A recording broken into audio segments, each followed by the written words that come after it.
Hi, I'm Mike from 1A Auto. We've been selling auto parts for over 30 years.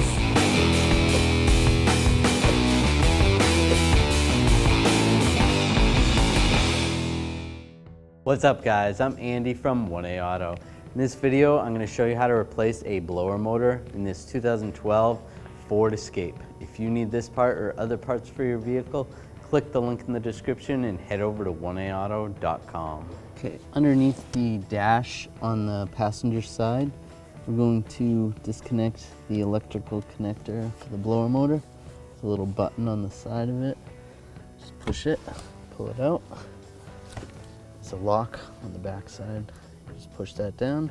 You can pull that out. All right, next I want to take this plastic trim piece off right here. It's kind of like a breather. It goes to the motor. So there's two little lock tabs right here and right here. So you're gonna push those in, slide this out. And I just have to work this out a little bit. Just pull that off, set that aside.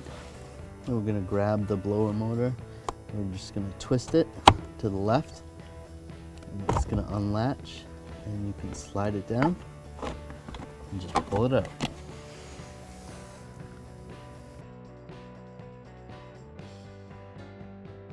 All right, let's take this blower motor and just slide this in position.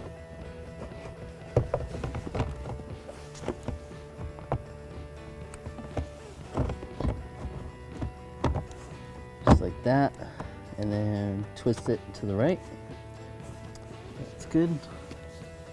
I'm gonna take this little piece. This is gonna slide in over here and lock in place. Take the connector, line it up, and reconnect the connector. That's good.